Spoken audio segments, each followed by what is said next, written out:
कौन होगा गिलगित बल्तिस्तान का हुक्मरान? इलेक्शन के गैर सरकारी गैर हतमी नताइज आने का सिलसिला शुरू हो गया। पीपल्स पार्टी ने 9 नशिस्तों के साथ मैदान मार लिया। 6 सीटें आजाद इरकान ले उड़े। मुस्लिम लीग नून के हिस्से में 3 सीटें, मजलिस वहदतुल मुस्लिमीन 1 सीट पर कामयाब।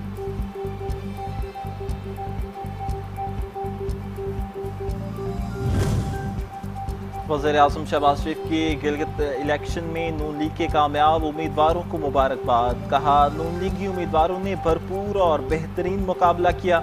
इलेक्शन कमीशन ने शफाफ इंतखाबात का इनेकाद यकीनी बनाया। गिलगित बल्तिस्तान में तीर की बारिश हो रही है। हम हुकूमत बनाने की कोशिश कर रहे हैं। चेयरमैन पीपल्स पार्टी बिलावल भुट्टो जरदारी का ट्वीट लिखा कि गिलगित में पीपल्स पार्टी सबसे बड़ी जमात बनकर उभर रही है।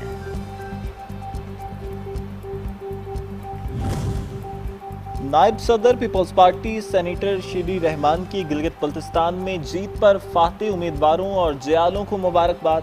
कहा, गिलगित बल्तिस्तान की आवाम ने नफरत और तकसीम की सियासत को मुस्तरद करके तरक्की, जमहूरियत और खिदमत के एजेंडे को वोट दिया। GB के आवाम के मैंडेट का एहतराम जरूरी है।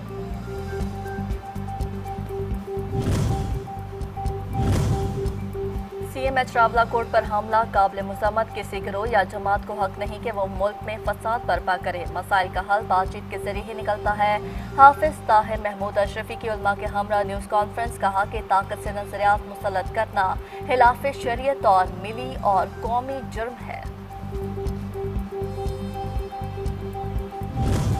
अमेरिका और इसराइल की नीयत पर पहले से ही शक था। अमेरिका दोबारा कशीदगी का सबब बन रहा है। इसराइली इक़दामात अमेरिकी पॉलिसी से अलग नहीं। ईरानी वज़ारत ख़ारजा के तर्जुमान इस्माइल बगाई की प्रेस कॉन्फ्रेंस। कहा कि जो कुछ हो रहा है सब अमेरिका की मनसूबा बंदी से हो रहा है। लेबनान समेत हर महाज पर जंगबंदी की बात हुई। 3 साल से फ़लस्तीनियों की नस्ल कुशी जारी है।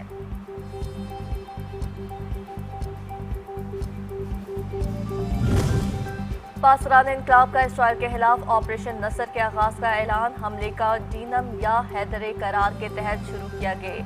तमाम जंगी यूनिट्स मुकम्मल तौर पर तैयार। ईरानी फौज हर महाज पर बड़े पैमाने पर जवाबी कार्रवाई के लिए तैयार है। किरमानशाह में दिफाई निज़ाम एक्टिव कर दिया गया। तेहरान के मेहराबाद एयरपोर्ट पर तमाम परवाज़ें मंसूब। कोई जारहियत काबिल कबूल ना ही जंगबंदी के खिलाफ वर्जी बर्दाश्त की जाएगी। ईरानी सुप्रीम लीडर के फौजी मुशीर मोहसिन रज़ाई का ट्वीट लिखा कि लेबनान के खिलाफ जारहियत नाकाबिल बर्दाश्त। जारहियत करने वालों को जवाब मिल गया। शरंगेजियाँ जारी रही तो जवाब इससे भी ज्यादा सख्त होगा और भारी कीमत चुकाना पड़ेगी। कनाडा का ईरान इसराइल ताज़ा तरीन कशीदगी पर इज़हार तशवीश। कैनेडियन वज़ारत ख़ारजा का कहना है कि सूरत हाल जारी मुज़ाकरात अमन इम्कानात को खतरे में डाल सकती है। फ़रीक़ैन तहम्मुल का मुज़ाहरा करे। बहरान के हल के लिए पायदार सिफारती रास्ता इख्तियार करना ज़रूरी। शहरियों के तहफ़्फ़ुज़ के लिए जंगबंदी का एहतराम किया जाए। और कौन होगा गिलगित बल्तिस्तान का हुक्मरान? इलेक्शन के नताइज आने का सिलसिला जारी। 24 में से 19 नशिस्तों का नतीजा आ गया। पीपल्स पार्टी 9 नशिस्तें जीतकर सरे फहरिस्त। 6 सीटें आज़ाद इरकान ले उड़े। नून लीग के हिस्से में 3 सीटें आई। मजलिस वहदतुल मुस्लिमीन 1 सीट पर कामयाब। वज़ीर ख़ारजा अब्बास अराग़ची के मुख्तलिफ ममालिक से टेलीफोनिक राब्ते। फील्ड मार्शल आसिम मुनीर से गुफ्तगू। बरतानिया, तुर्किया, कतर और फ्रांस के वज़ीर ख़ारजा से बातचीत। खित्ते की मौजूदा सूरत हाल, बढ़ती कशीदगी, इलाकाई पेशरफ्त पर तबादला ख्याल।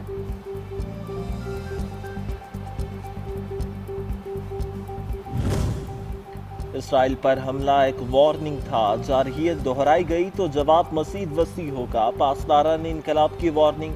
कहा, जंगबंदी शर्त पर कबूल की थी कि तमाम मुहाजों पर जंग रोकी जाएगी। अमेरिका इसराइल ने वादों पर अमल नहीं किया। इसराइल लेबनान पर हमले रोक दे वरना नताइज मज़ीद तबाहकुन होंगे। खित्ते में तमाम अमेरिकी और इसराइली अहदाफ को निशाना बनाया जाएगा।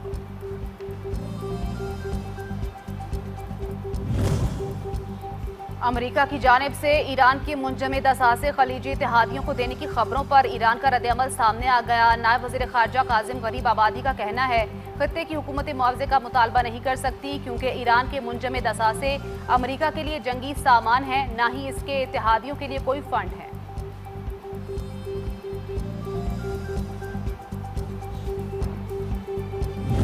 ایرانی دارالحکومت تہران کے چوک چوراہوں اور کھلے مقامات پر عوام کا جمع غفیر، مرد و زن اپنی حکومت اور فورسز کے ساتھ اظہار یکجہتی کے لیے سڑکوں پر مرگ بر امریکہ، مرگ بر اسرائیل کے نعروں سے فضا گونج اٹھی۔ ایرانی قوم کے تل ابیب کو مارو، تل ابیب کو مارو، اسرائیل پر تازہ میزائل حملوں پر اپنی سیکیورٹی فورسز کو زبردست خراج تحسین۔ ایران اور اسرائیل کے ایک دوسرے پر تازہ حملوں کے بعد تیل کی قیمتوں میں پھر سے اضافہ۔ برنٹ کروڈ کی قیمت تقریباً 4% اضافے کے ساتھ 96.75 ڈالرز فی بیرل تک پہنچ گئی۔ ویسٹ ٹیکسس انٹرمیڈیٹ خام تیل کی قیمت 3.35% بڑھ کر 93.89 ڈالرز فی بیرل ہو گئی۔ مربن 90 ڈالرز فی بیرل میں فروخت۔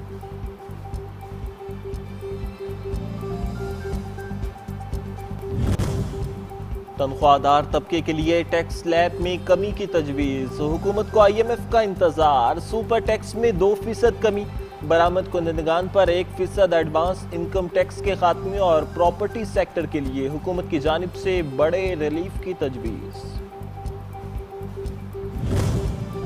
بزدل بھارتی عسکری قیادت کے منظم جرائم، اخلاقی و ادارہ جاتی پستی کے خلاف بھارتی فوجی اہلکار احتجاج پر مجبور۔ بھارتی نوجوانوں کی تحریک کاکروچ جنتا پارٹی کے احتجاج میں شریک، بھارتی فوجی اہلکار نے بھارتی فوج کی قلعی کھول دی، کہا بھارتی فوج بھی سیاست زدہ ہو چکی، بھارتی فوج میں بھی کرپشن کا کینسر پھیل چکا ہے۔ بھارتی نوجوانوں کی تحریک کاکروچ جنتا پارٹی کے احتجاج کے دوران نوجوانوں نے بھارتی گودی میڈیا کی کلی کھول دی، دلال اور چور قرار دے دیا، کہا گودی میڈیا صرف مودی کی تشہیر اور اس کو بہتر دکھانے کے لیے ساری کوشش کرتا ہے، گودی میڈیا کو صرف سنسنی خیزی اور شرانگیزی سے مطلب، مسائل سے کوئی غرض نہیں۔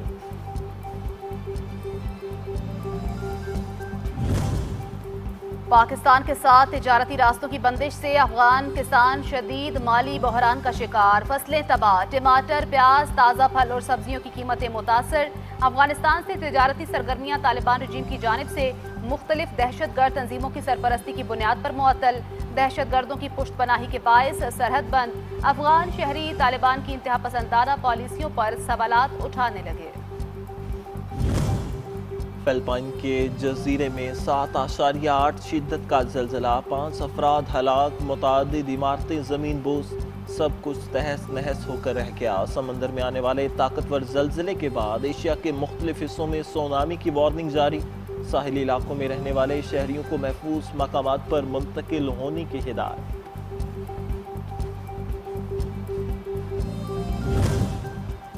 اور محکمہ موسمیات کی جانب سے پنجاب کے مختلف اضلاع میں 12 جون تک گرمی کی شدت برقرار رہنے کی پیشگوئی، سندھ کے مختلف علاقے اور بلوچستان بھی گرمی کی لپیٹ میں ہیں۔ سبی، تربت اور پنجگور میں درجہ حرارت معمول سے 4 سے 6 ڈگری سینٹی گریڈ زیادہ رہنے کا امکان، خیبر پختونخوا کے میدانی اور بالائی اضلاع میں بھی درجہ حرارت بڑھنے کی توقع۔